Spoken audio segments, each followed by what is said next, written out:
बाबा जुमदेवजी 1921 ते 1996 हे नागपूरचे एक प्रसिद्ध आध्यात्मिक गुरु आणि समाजसुधारक होते. त्यांनी परमात्मा एक या मानवधर्माची स्थापना केली. त्यांनी व्यसनमुक्ती, सामाजिक ऐक्य आणि अंधश्रद्धा निर्मूलनासाठी महत्त्वपूर्ण कार्य केले.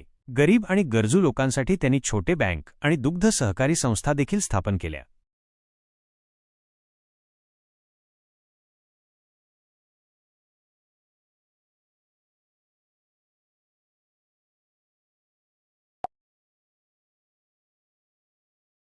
तुम्ही बाबा जुमदेवजी आणि त्यांनी स्थापन केलेल्या परमात्मा एक या मानवधर्माबद्दल अधिक जाणून घेऊ इच्छिता हे समजले.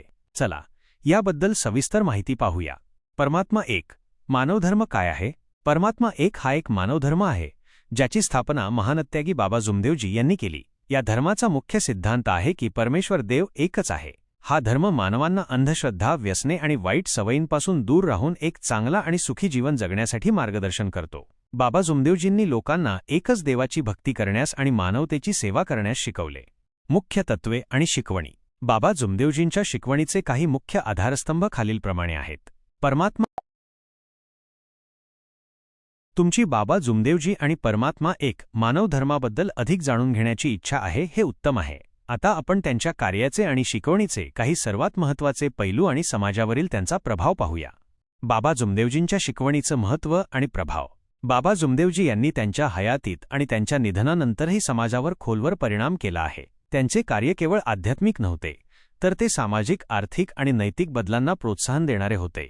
एक व्यसनमुक्ती एक क्रांतिकारी पाऊल.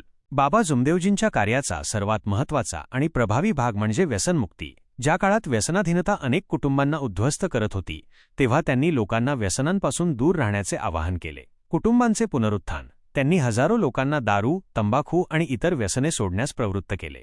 यामुळे अनेक बाबा जुमदेवजींच्या कार्याबद्दल आणि परमात्मा एक मानवधर्माबद्दल अधिक जाणून घेण्याची तुमची इच्छा पाहून आनंद वाटला. त्यांच्या शिकवणीचा आणि कार्याचा समाजावर खूप मोठा प्रभाव पडला आहे. प्रमुख अनुयायी आणि विस्तार. बाबा जुमदेवजींनी स्थापन केलेला परमात्मा एक मानवधर्म केवळ नागपूरपुरता मर्यादित राहिला नाही, तर त्याचा विस्तार विदर्भ आणि महाराष्ट्राच्या इतर भागांमध्ये तसेच मध्य प्रदेश आणि छत्तीसगडमधील काही ठिकाणीही झाला. त्यांच्या साध्या पण प्रभावी शिकवणीमुळे अनेक सामान्य लोक त्यांच्याशी जोडले गेले. या धर्माची लोकप्रियता वाढण्यामागे काही प्रमुख कारणे होती. साधी शिकवण. बाबा जुमदेवजींची शिकवण खूप सोपी आणि समजायला सहज होती. कोणत्याही क्लिष्ट विधी किंवा कर्मकांडांऐवजी त्यांनी साधेपणावर आणि नैतिक मूल्यांवर भर दिला. व्यावहारिक उपाय. त्यांनी केवळ आध्यात्मिक मार्गदर्शन